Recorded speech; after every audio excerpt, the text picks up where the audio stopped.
Uh, Good morning, everybody. Thank you for being here. I'm going to be your moderator today. My name is Lily DeFrank Glantz, and I'm Southern Arapaho from the Cheyenne Arapaho tribes of Oklahoma. And I am the school social worker for the NICE program at Omaha Public Schools, which is the Indian education program. So I'm going to have each of our panelists introduce themselves, and then we'll get started. How mitaki api dama kota benewa kanto mo himachi ga I santo wa makocha himachi khatoya duza maka akan ishnano umani mishmiye.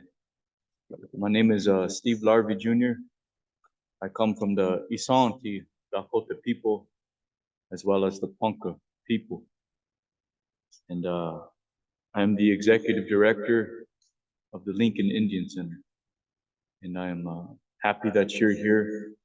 I'm happy that I'm here. And so with that, I'll pass it on. Unpaid to Watch Day, Suzanne Mueller.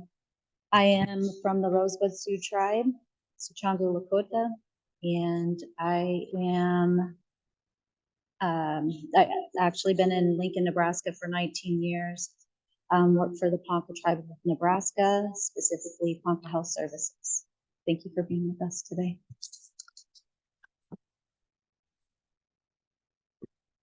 Haumetakiapi. Kante washina pechuzapelo. Izi Tamayo machapi. Naha. Lakocha ze wokia washte hukshila machapelo. Sichangu le miela. Good afternoon, everybody. I greet you guys with an open handshake and open heart. My name is Izzy Tamayo. My Lakota name is Wawokia Washte Hukshila. And I'm Sichangu Lakota. I work with a nonprofit organization called Bluebird Cultural Initiative. Glad to see everybody take time out of their day to be here. It means a lot.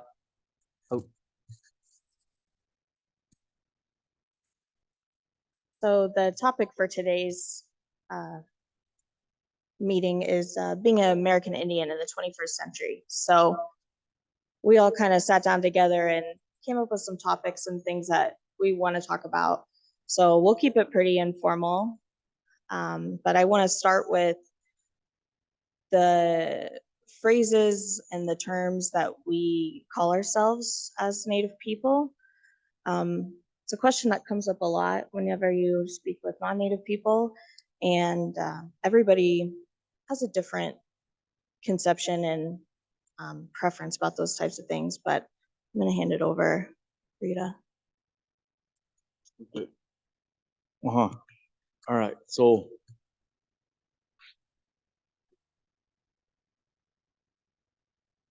we come from the people of the people. We are the descendants of the original tribal people of this land base. That is who we are. As you are a descendant of an original tribal people from the lands you come from. But we, the blood that flows through us, is the same, the dust that you walk upon. So we descend from this earth. We learned how to be a people from the creation. The creation. De khatanka oyate ka deo oyate. Why, as you eat, you see we do not eat. But we feed our relative first. We feed the spirit because they showed us how to live. So we still hold them high. And so as time began and when we were birthed into this reality, all of creation taught us how to live. The wolves, the buffalo, the winged, the root people, the water people, those that lived in the mountains, in the hills, in the valleys, in the lakes, the rivers, in the deserts, and in the caves. So we learned how to be a people from the movements and the structures of them. And so the song that my brother sang is calling, sending a voice to those of our relatives as we gather and stand upon this earth. It's a very important song. As he stated, when we gather, we sing to center ourselves because it is our first instrument. The reason I acknowledge them as a people is because today our people have been misplaced, forgotten, or even not even recognized as a people. And so all of the tribes we mentioned, the Arapaho, Lakota, Dakota, Ponca, many other nations always referred to themselves as the people. Then came a time when the brothers from overseas, they came. As they developed their written policy, they called us many things. They called us the savages. They called us uncivilized. They called us the heathens.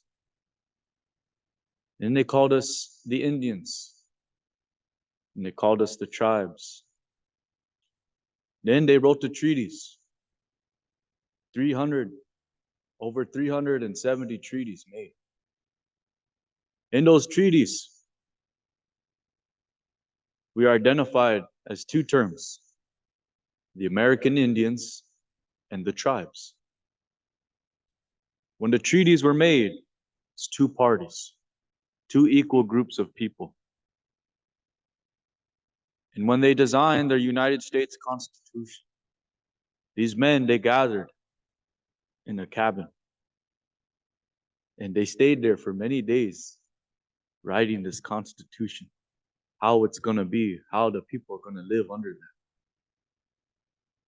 But they took it from a nation, tribal people, and they altered it. And they removed the most important law, that is the law of peace. By removing that, it gave them the mind to say, I have the authority to rule now over another. And so, being so desired in their progression, they moved to control the land, to control the sources of the land, to build their manifestation. In the process of that, the treaties were broken. It is like today, as you're eating your meal, I'll make that plate for you, give it to you. As you're getting ready to eat, I take it from you. That's what happened to our grandmas and grandpas. So, being a people of the word, see, our culture was never written, but the word was lived through our movement, the first language of life. So being a people of the living word, we have trust and we understand the law of peace, you see. So we honored it. We wanted to work with the brethren, but it was violated. So then through the history, what you know of us today exists in this. United States is not that old. Your grandmas and grandpas are not that old. It's that. It's a linear snapshot of history. Not that long ago. Before this, there was this. Those are the ones we descend from. And so the terminologies we use today to be identified as a tribe exist under American Indian and the tribes. It's a political, but we have to be mindful of that term. Because if we remove it, if we identify ourselves as Native American, which they forced us to believe that we're Native American, now the term indigenous, while we're not indigenous. If we were to go to Africa, or if we were to go to Italy, we could say to their people, we are indigenous. We are original to a place. But we are already upon the land of our grandmas. So we are the original. So you understand that the term? So every step is cautious in our reality. Because now our people are 3% of the total United States population. We're just a handful. So our reality is very different than yours. And we are doing our best to reconnect to what was taken. Long time ago, this was illegal. To have this robe here, this medicine, to sing the songs, to speak the language was illegal in 1883, the Code of Indian Offenses, because they wanted us to become their progression. 1978, a law was fought for, so we could do this again. 1978. That's not that long ago, right? So you see we are reconnected. So the work my brother does with our young people is vital. He gathers our young men in the city. We're scattered, but that drum brings them together. The work that my sister and my auntie do, they bring the people together to dwell in the place of belonging. So we're just a few of many warriors that work to be a presence. And it takes courage from us to speak. Why we have to be that voice for our people. And so think about those terms: American Indian, the tribes, and the descendants of the original tribal people of this land base. Think of that. We are of the original. We come from the human being, the people. That is who we are. But it was taught from them. We lived and abided by their law. And among them, among the wolves, when the wolves hunted the buffalo, the wolves did not go after the biggest bull. They went after the one that was sick, the one that was old. And their people understood that law, that balance. Again, we are the fewest, so we are not overpopulating the land base. Still, people are coming. Immigrants, refugees coming to this America. Still. But we're not overpopulating because we're the fewest. Because we can control ourselves. The Indian has always had self-control. That's why we fast. That's why we appreciate what we carry, because we know it is to be inherited by the generations to come. Because life is just borrowed. It's a mark we make. And so I'll just speak that much for now and let the relatives speak. Thank you.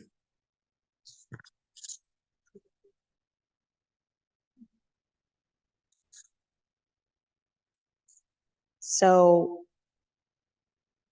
thank you for that, because it's really not possible to fully understand who we are today without first knowing and understanding where we came from. And who we are as American Indians today, the way that we show up in the world, the way that we are seen and perceived in the world, oftentimes can change depending on the land, the location, the community that we're in. So I'm going to hand it over to Suzanne to talk about that a little bit. And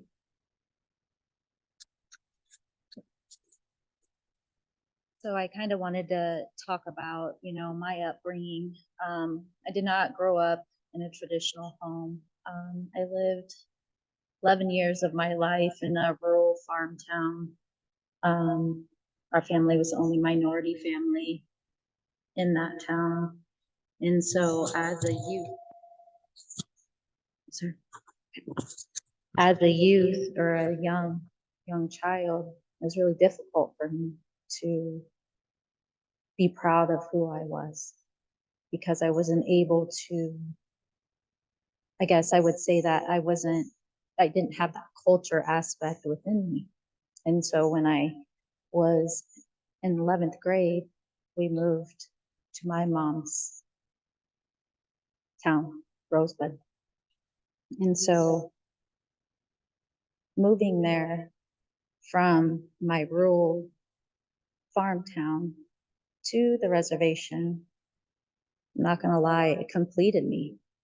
I was more confident in who I was. I felt whole again. Our people were good to me. They accepted me.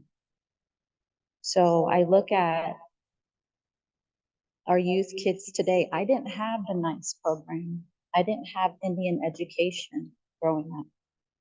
And so our children now, I'm so grateful that they're able to have those outlets for themselves. And we have, Izzy, and we have Steve here, teaching our youth kids, to be proud of who they are and to teach them the culture. I'm still learning today, it'll be something that I'll be doing for the rest of my life. But, just the balance, with our kids here, Omaha, Lincoln, being an urban setting, it's tough. It's tough. But I see hope. I see the strength that is coming within our young people, and it's amazing. It makes my heart warm. And young people like you guys really make a difference in our community. So thank you. Another thing that we discussed yesterday when we were preparing for this today was about those cultural resources we need in order to connect to our culture and who we are. And that can be difficult in an urban setting. I know with the kids that I work with at OPS, the kids who are more connected to their culture sometimes experience other people around them who don't understand them. They get bullied sometimes for our young men for having long hair. And there's not that understanding there of what that means.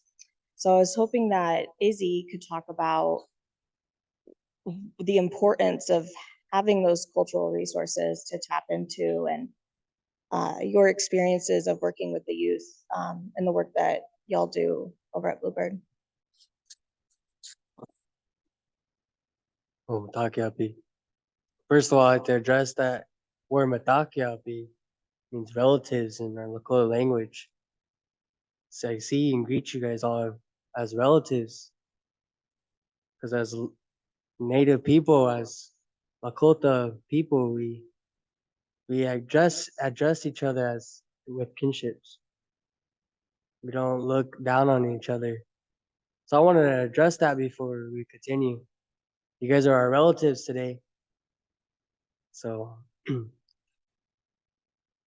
add on about, she was saying and about our hair.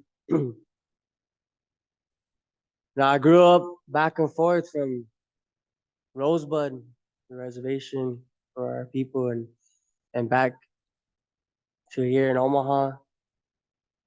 And the hardest part was back home in Rosebud, our resources was our elders, our song keepers, our spiritual leaders, because they held that knowledge about our cultural teachings.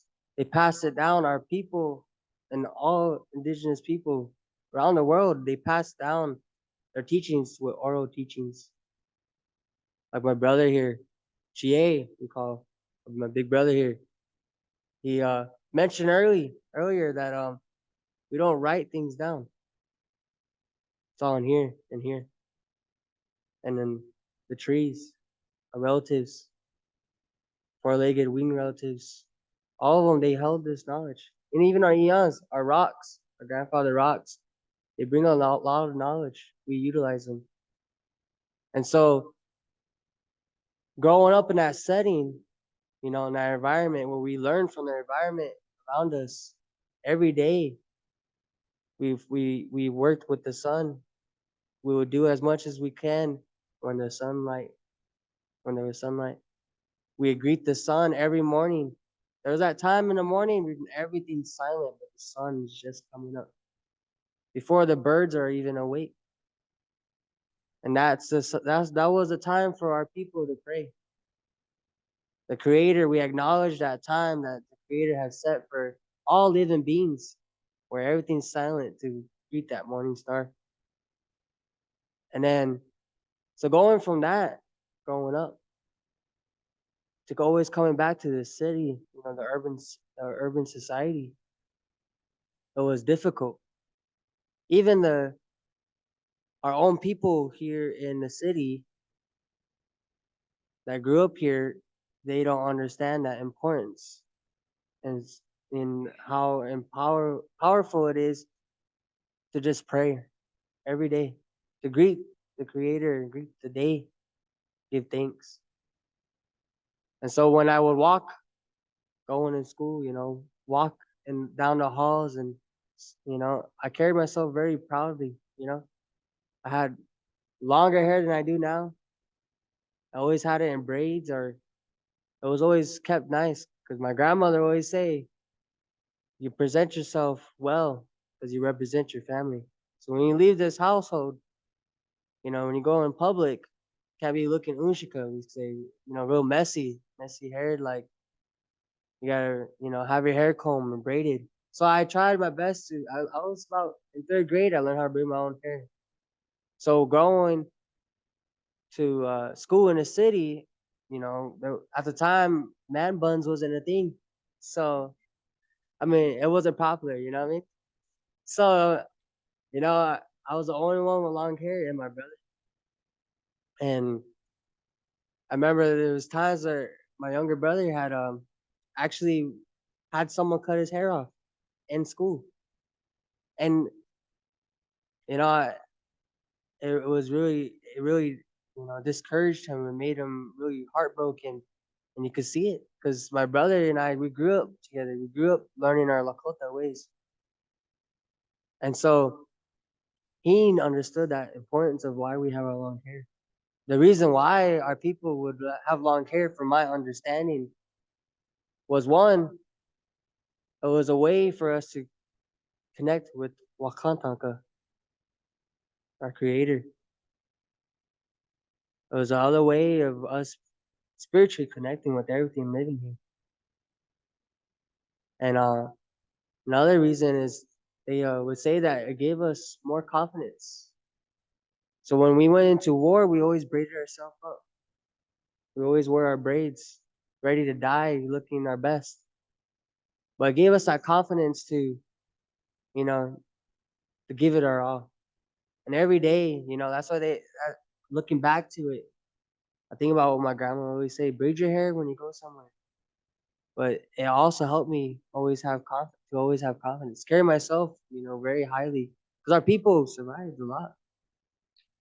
Like he mentioned earlier, it wasn't not that long ago. It was for it to be legalized for us to practice our ways. And the only reason why our teachings and our language is still alive is because of songs. Our songs have history. Our songs, you know, we have a song for everything you think of. We have a song, and so that's from my understanding of why we have long hair is because it helps us connect with our spirituality in the spirit around us. Even the spirit Unchimaka, the grandmother earth. As the in our way of belief, we don't pray just to the creator. We pray to grandmother earth or even our relatives, because they sacrifice themselves. The Wambli oyate na tatanka oyate ki. The buffalo relatives and our eagle relatives, they sacrifice themselves. The eagles, there's a story about them sacrificing their wings to save our nation. And the buffalo sacrifices their whole entire body for us to survive, to clothe us, to feed us. But I'd say that much. Oh.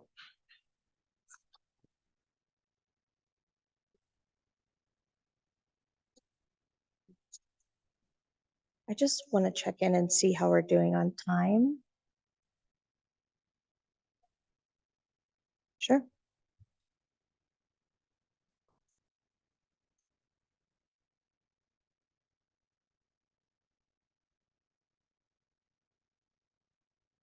I think the final question that I'll pose is I just would be interested to hear from the panelists. How do you find that sense of belonging with the community that you're in and your culture? I know the work that I do with young people is entirely centered on helping them find that feeling of belonging, because it's something that I didn't have growing up. When my family moved to Omaha in 2006, I come from Weatherford, Oklahoma, where my family's been for about 160 years. So to come here, I went to a school, there was no Indian education. I never had the experience of having to tell somebody I was Arapaho, because where I'm from, everybody knows my family and who we are. And the first time I mentioned it to a peer at school, I got the reaction of, really? How much are you? Are you sure? And that was a really jarring experience for me. It was difficult for me to stay connected to who I was after that. And something I'm still working on today. And that's why I like working with young people. But any of you want to speak on belonging?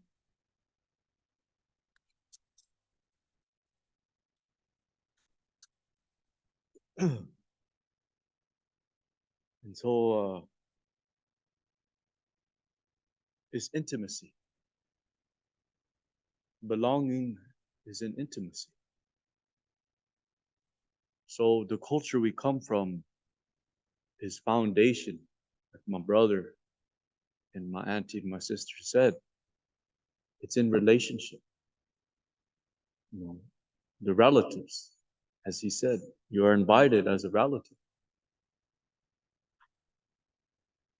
In our way, we look at the common basic human needs, the warmth, the food, the water, the movement, the sharing of the breath of life, the visit. We call it the visit. Because as my brother said, it's all oral. And the way that we learn is by doing. And then they talk to us about the doing. Because in our songs, they say, do it this way. Why? Do it this way. Because it's a way that is shown from the nature. The nature is the truth. And the nature taught us of the intimacy. Now the leaves are changing. Watch as she transitions into the winter. In the winter, my auntie and I are visiting about this when we were walking from the parking lot.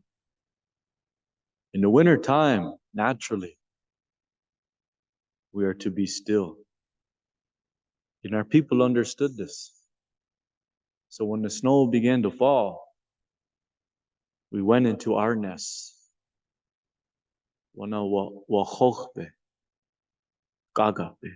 How the nest was made.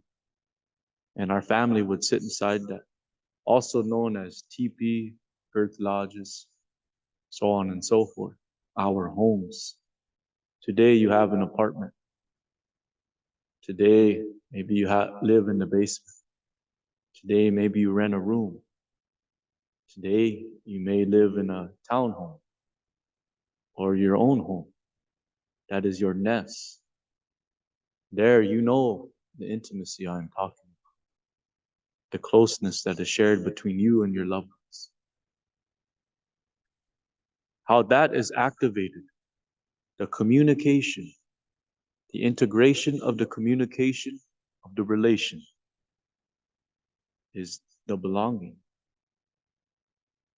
So we have ways, a way, again, do it this way. And so our people have always done it that way, how they have shown us. So we use the tools given to us, our ceremonies, our dances, our songs, our language, our teachings of kinship, our teachings of sisterhood, of brotherhood. That is where belonging is happening in the way that we gather. But it is intimate because it is always based around those basic needs: the warmth, the food, the water, the movement. The warmth, the shinaki, the robe, the blanket, the shawl.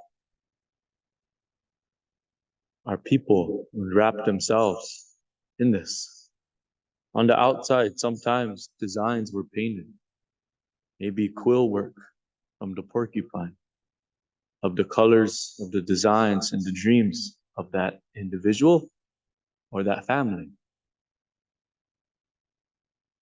But even when we courtshiped and we wanted to date a woman, we would go and we had a specific robe made, sometimes from the buffalo, sometimes from the elk.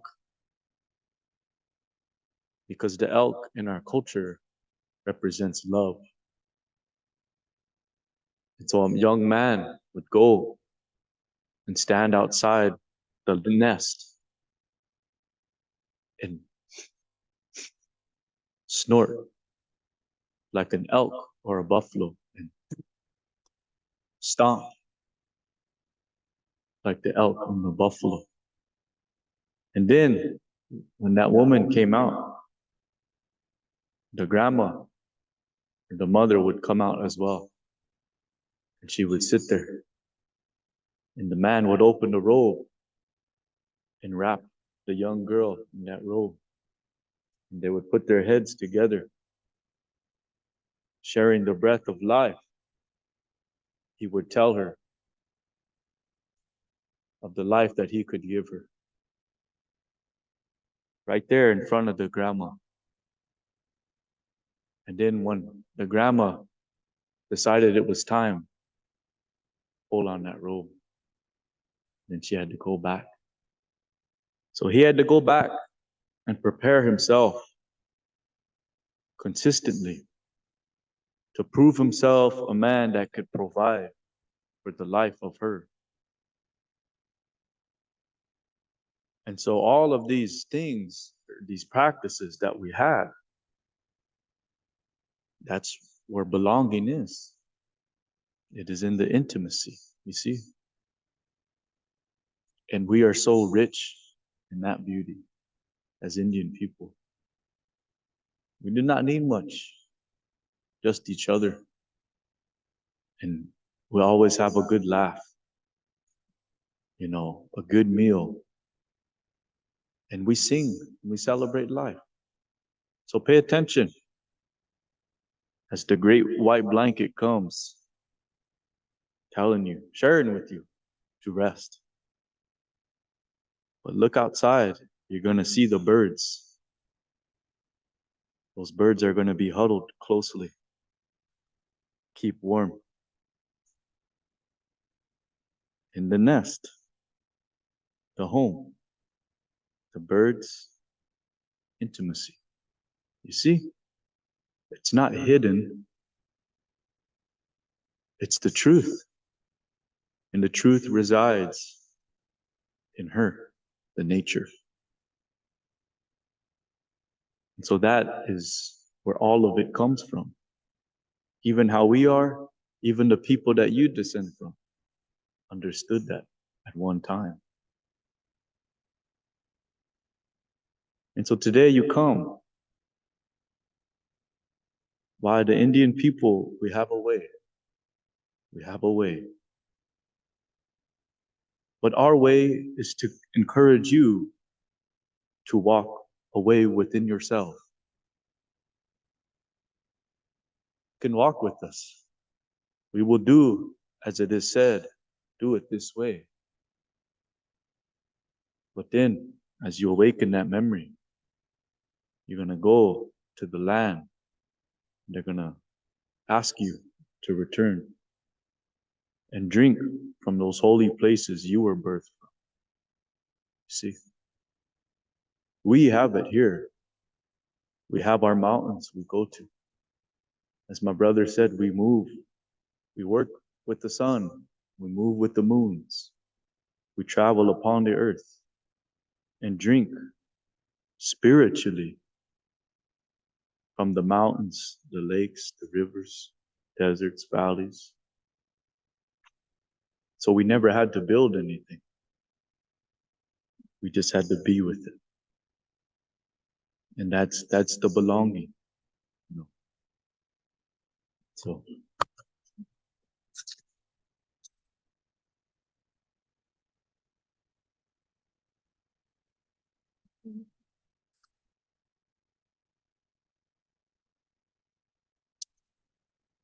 So one of the sayings my grandpa always says,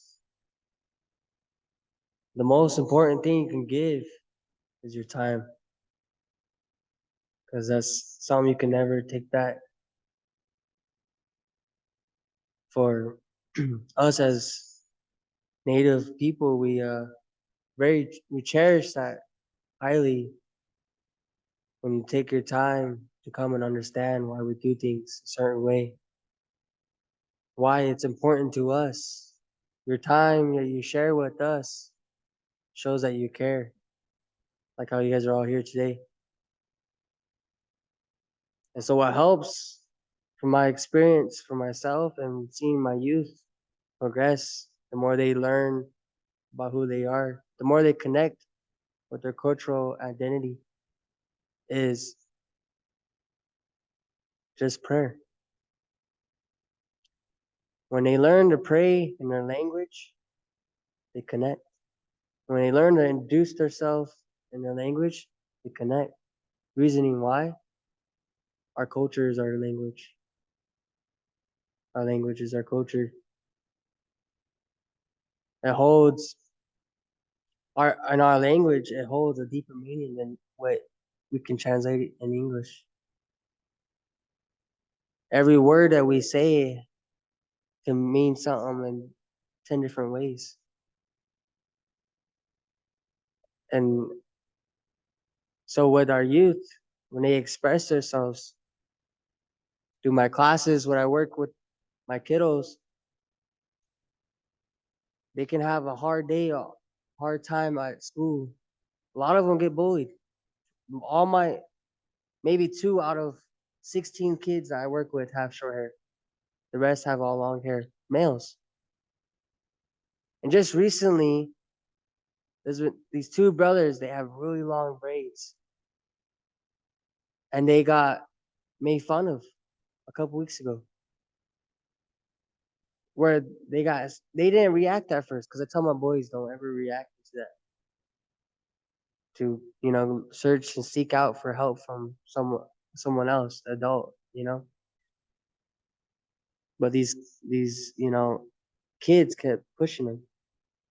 After a week of them pushing them, bullying them, instead of them acting out, maybe, hitting them or pushing them back or even crying, what they did is that them 2 as brothers, they removed themselves from their classroom on their own.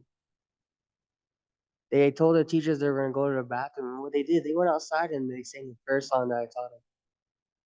And you know what? It centered themselves. There's a saying, you could take a feather, eagle feather. I don't know if you guys seen eagle feathers. They're very beautiful. You can mess it up any way you want, but you take time to fix it, and you let it. Anytime you mess the eagle feather up, or even a hawk or owl feather, and you let it sit in the air, let the air go through, the wind blow through it, it will naturally take its form again. And I showed my kids that with an actual feather.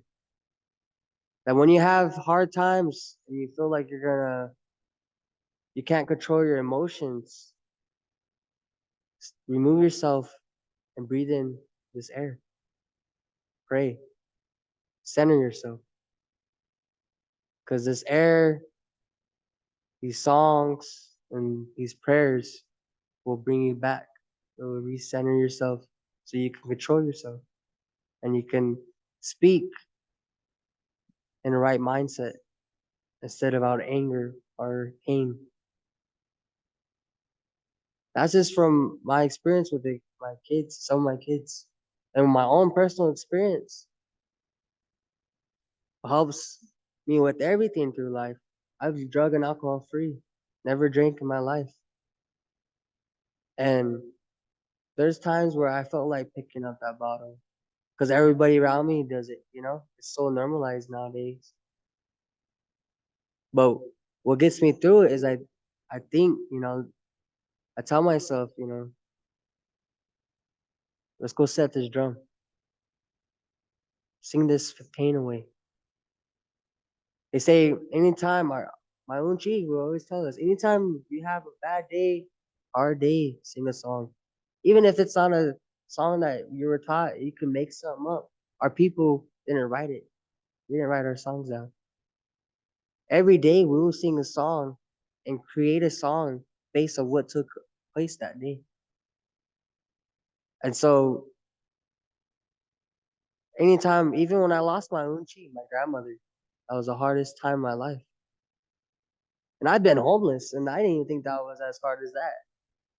Losing my grandmother was like my mom, my mother. And so when I lost her, I didn't want to be in them. I didn't even want to sing or dance. None of that. I didn't want to go to ceremonies because I was so hurt that the one person that showed me this way of life, introduced me this way of life, is gone. And so I felt there's no reason to try to, maintain that way of life. But one day, my younger brother, of all people, he was like, bro, let's go to the living room. I didn't think anything of it. So he just got back from school. And he had our drum set up. The drum that we had at the time was a drum my grandmother gifted us. And so it would hurt to even see the drum set up because all I could think of was all the memories we had with my grandmother around that drum. She was always behind us, always encouraging us. Without her, I want to be speaking the language. The reason why I say that is because when I first started singing at like 4 years old, 5 years old, I sang in Cree, the Cree people in Canada. And one day she said to my brother and I, Takoja, it's good you guys are singing. What the heck are you saying? I'm like, what? I'm singing. Well, what are you saying? I was like, I don't know. Well, yeah, exactly. You're Lakota. Sing Lakota. Speak Lakota. So ever since then, that's all I done. That's been my goal. Every day I learn more and more. To this day, people twice my age, if not older, come to me and ask to translate songs for them. But so when that day, my brother brought me to that living room, he said, sing a song, bro, with me. Come on, bro, just one song. I was like, nah, bro, I don't do that no more. I wanted to cut my hair. I still have my hair though, thankfully. And he's like, no, bro, come on, just try it. At least just drum. You don't have to sing. And he's younger than me, and they say in our culture, in our way, we learn from our youth. To watch our youth because they'll show us something. They'll teach us. The reason why is because they're innocent. They're still innocent. Now all of us, mixing this today's society and our way of life is hard because in today's society, it's all about money. What's the most thing? What can you possess most? The fanciest car, the fanciest house, fanciest clothing. So everybody's worried about, but in our way of life, it's about being grateful for the bare minimum. To give, even if it's your last. And that right there is an accomplishment for our people. It's something that we hold highly is to give literally our last meat, whatever we have left.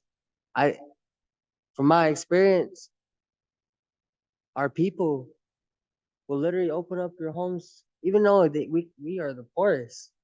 It could be, they will open up their homes and they'll make you a big old pot of soup and fry bread and feed the whole community, and it'll be like their last, right?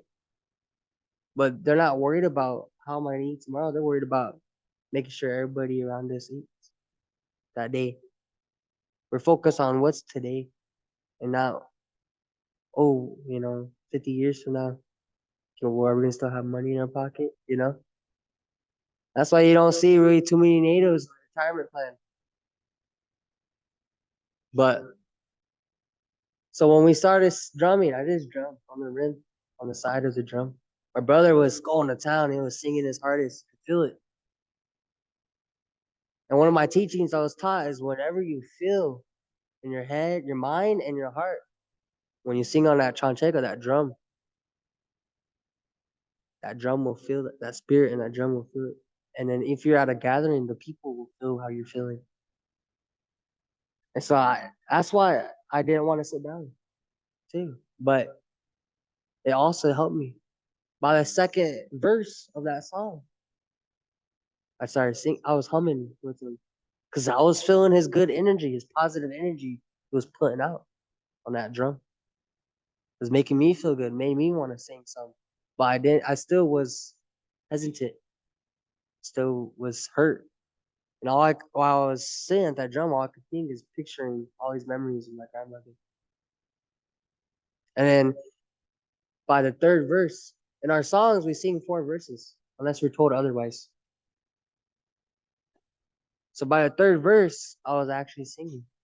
And then by the 4th verse, I was like, after we finished that song, I looked at him and was like, bro, sing again. Then we ended up singing from 11 a.m. to 12 p.m. or 12 a.m., sorry. Yeah, and we sang all night, all day. Then the next day, and we sang for a whole year straight, literally. every day, and we continue to do so. Trust me, our neighbors do not like us. And the funny part is we live in that house now, so the neighbors definitely don't like us. But and that's also a problem we deal with is growing up. Now we have some places we can turn to practice singing and go, and not worry about because growing up we always got the cops calling us, noise complaints all the time, and we gotta, they has that stereotype or do you still nails it in teepees, right? Well, my brother and I really did. At one point, my mom told us, "You guys want to live in this house? You gotta listen." So what we did, set up a teepee outside for a whole year, and so we kind of had the cops coming all the time. But that was really hard going back and forth from the reservation and to the cities because we had no space or place to practice our ways because this is a way of life. It's not just something we pick and choose when to be Indian, when to be Lakota. It's something we have to do, how to be every day, how to conduct ourselves in a respectful manner. Walking with prayer, they say. If you walk with prayer, our life would be great. And so, you know, that that was really hard. I mean, we still are fighting that every day, finding a place to practice, to be us, to be able to be Lakota, be able to be Omaha, be able to be Anka, you know. But what you guys being here helps listening to what we feel. Because growing up, I got told all the time in school, I actually failed my history class, and all my history classes was about Native Americans. And the crazy part is it was talking about the Omahas, Ponkas, Dakota, and Lakota. And I was like, well, I grew up with all those. How am I wrong? Right? Sure enough, crazy story. Um, a year ago, I was speaking at the Durham Museum. They have like the Christmas, you know, festivities. And I was speaking on the mic about our cultural dances. We're doing a performance of dancing and singing. My history teacher is right there in the front row. And I could see his face as I was talking the whole time. I was trying my hardest not to kind of smirk or laugh, Because then afterwards, he comes up to me. Oh my gosh, Izzy, I didn't know you know so much. I was like, oh, I told you all this in school. You said I was wrong. There was one day he told me, you know what, Izzy? Because I kept raising my hand and correcting him about my own people, about the Sichangu people. And he got mad and frustrated with me for correcting him so much. He said, you know what, Izzy? Gave me the ruler and the chalk. Teach the class. I was like, oh, you don't think I will? I will. Because I've been doing this since I can remember. And so I did. And then I talked about how we had boarding schools. And he wanted to call me a liar. I want to tell me that was never a thing. Well, I had a whole document, PowerPoint about it, pictures and all. I was ready for this. I was waiting for that day. And so it was really cool for him to fail me in history twice. For a year ago, him to come up to me and say sorry that he didn't know I did so much in the community. But I was doing this before when I was in high school too. So I was like, it's just you didn't take the time to listen. You didn't take the time to, even if you were listening, to listen with an open heart and mind. Because it was just going in and out the other year. And so it was, but there a lot of my kids and myself, what got us through in an urban setting was it all takes is one person in that school or in our society to listen and to care. Show that they care, that who you are is important. Because it was this old little grandma I worked with all my high school years. And the only reason why I was able to get through high school was because of her. Because she took the time to understand why I wasn't at school. I was participating in our ceremonies, and our ceremonies are not local. I was participating in powwows, dancing, singing. And so she fought for me because the school didn't want to recognize that. They didn't want to allow me to travel without getting my mother in trouble, right? She fought for me and she actually allowed me to get more time to work in school and then take off school. By the end of my high school year, she can introduce herself in Lakota. That's how much she cared and understood how important this was. And she was a Christian. And she would tell me, I know my people and all that did you guys wrong, Gizzy, but we will pray for you anytime. Anytime she always prayed. And that's the one thing that will connect all of us. Prayer. No matter how you pray. So yeah, to answer, sorry, I went on. But is what helps my youth and I is prayer. Whether it be song or just speaking. Or even crying. But yeah, thank you guys.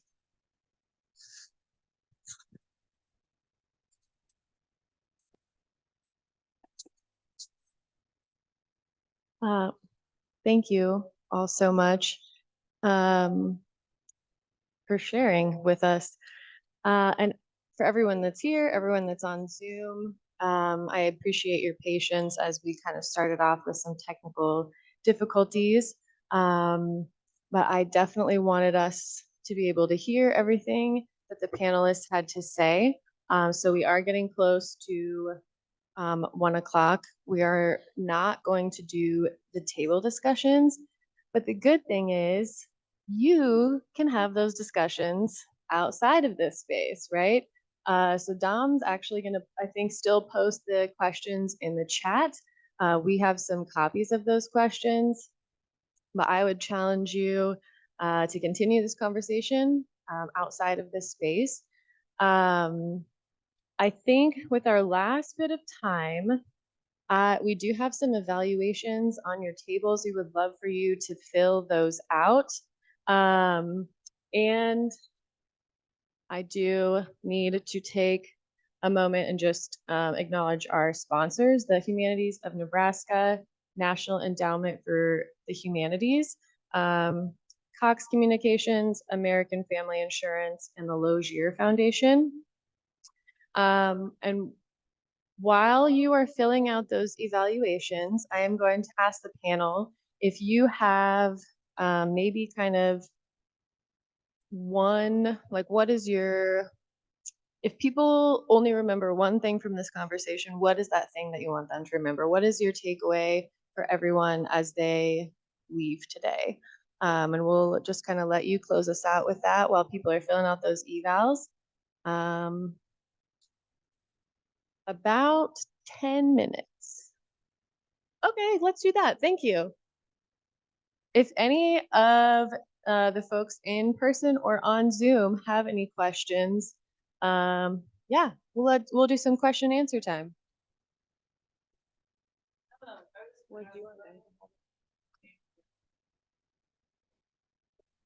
Bluebird Cultural Initiative.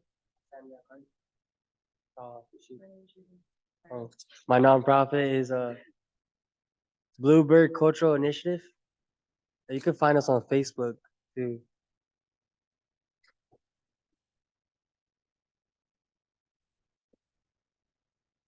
Okay. Anyone else?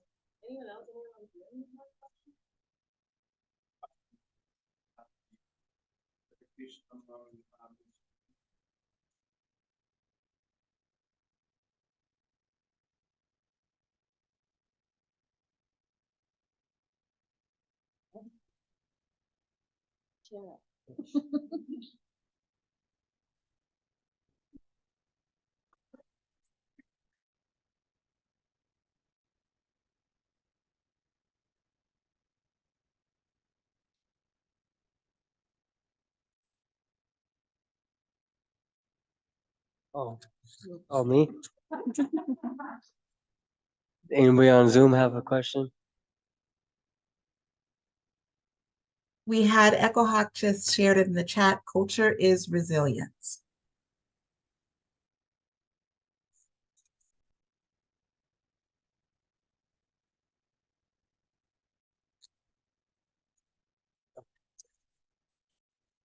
I just wanted to say that the NICE program, we have a Facebook page.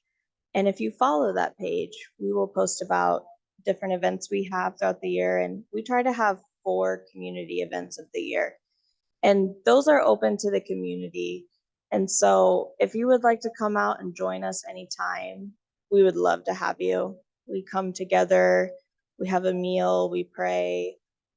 Sometimes we play bingo, sometimes we talk about how do we help our kids are getting bullied in school. Just kind of depends on the night, but I would love to see the community come out and just know that you're welcome. We do have a question online. Teresa asked, how can organizations help support a sense of belonging?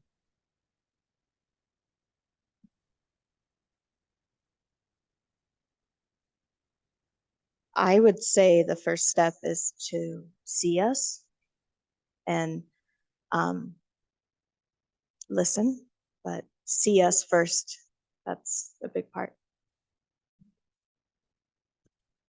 I would say, you know, like she was saying, get to know us, get to know our people and our community. We are welcoming people, and so we encourage that in our community.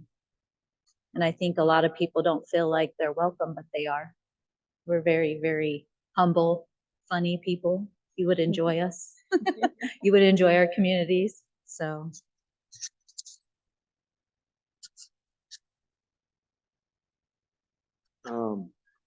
Yeah, just what these ladies said, and I think when you come and be in space with us. Oh, can they hear me? Oh yeah, yeah, blowing the leaves. But yeah, just come and be in space with us. And again, I think when you come and just visit with us, you could see that we're very sincere, compassionate people, and we just care a lot about our existence. And so, and then from there, relationships will be built. But whether it's with a nonprofit, an organization, or a school program, or a tribe, or an Indian center, or a Indian health clinic, I think we feel it is very important to build these relationships with organizations, and from there, a navigation of how to complement one another will be seen. But just come again. We're very welcoming, and so yeah, just come and be in space with us. So.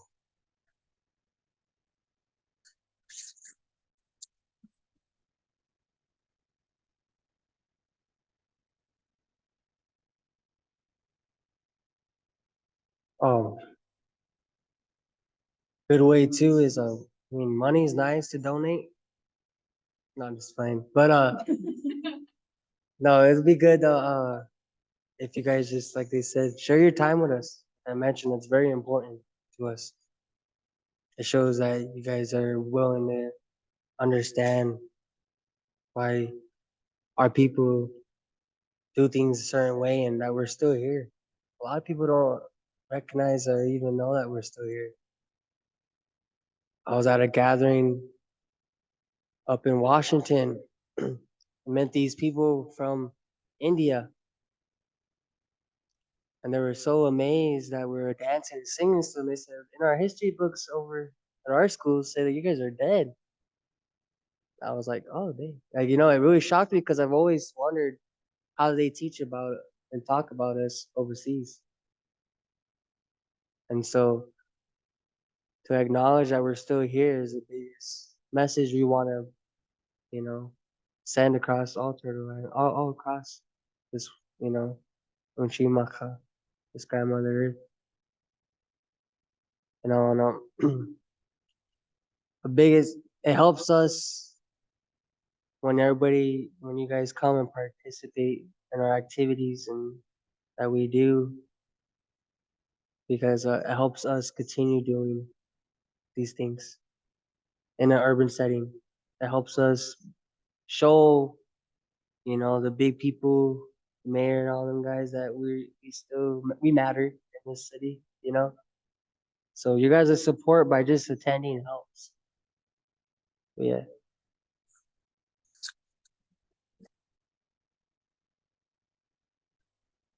I don't know anything about it. We had one question online here, another one that was ideas on how to spend time in events. But we will defer to you all in space. Hello, hello. I don't want to make it squeak. Hello, good afternoon, everyone. My name is Samantha Jones. I work with the Bluebird Cultural Initiative.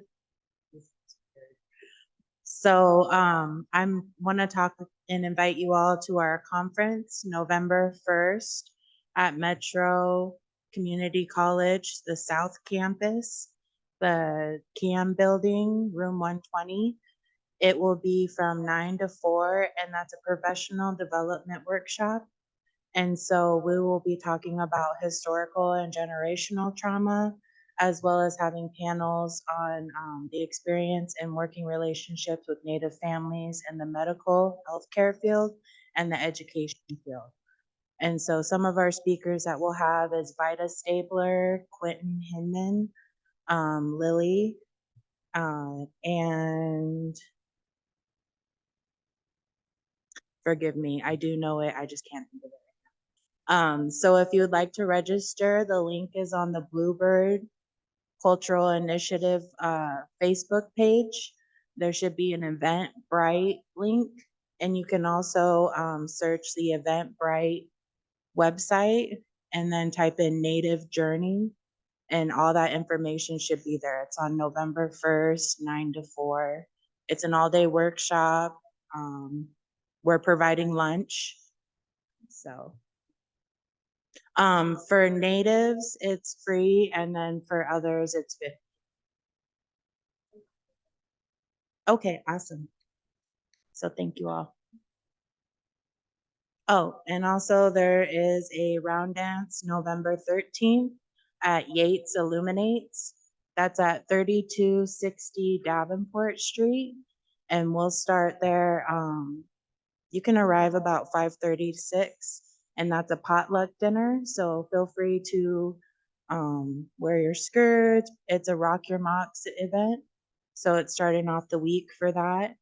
And like I said, it's a potluck dinner. You're more than welcome. About 6 to 8 will be there. It's in the gym right when you walk through the front door at Yates Illuminates.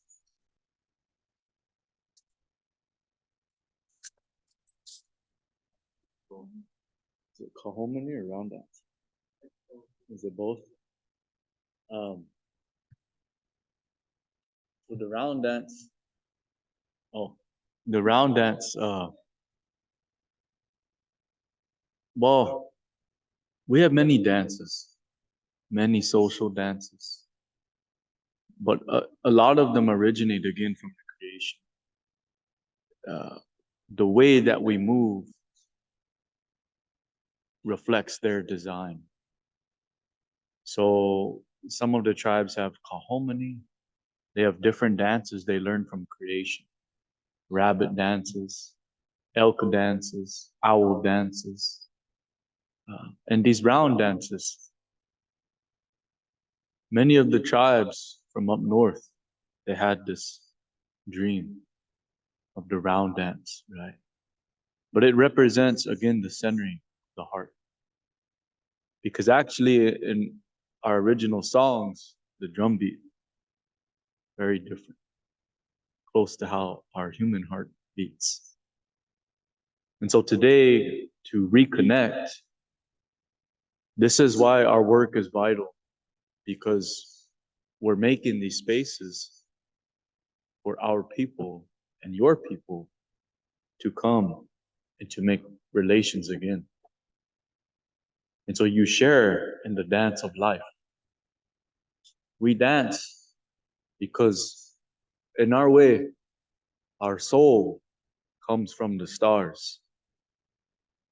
So a light resides within us. And when that soul enters the womb of the woman, the child kicks and begins to dance to the heartbeat of the woman. When the chanchega kie was given, it was to resemble what this heartbeat was, our first movement. So when we dance, it brings us back to that original place. Because we are the only creation when we are born. We do not know how to walk. It takes us a long time to learn how to walk. But if you look at other creations, the moment they come out, they have to learn to walk right away. So it reminds us of how humble we are. And there's a lot of protocols in that dance, you know, and it really depends upon how, again, who is instructing. They have a stick man. Even the way couples dance, the female will always dance on the inside, and the male dances on the outside. This represents the male as the protector, the provider of the female nation. And among these dances, again, you show up dressed nice, right? Kind of still today, when people go out to dance, they dress real nice. And so sometimes a husband and a wife, they will come to enjoy the dance. Sometimes that woman will dance with another man. Sometimes that man will dance with another woman.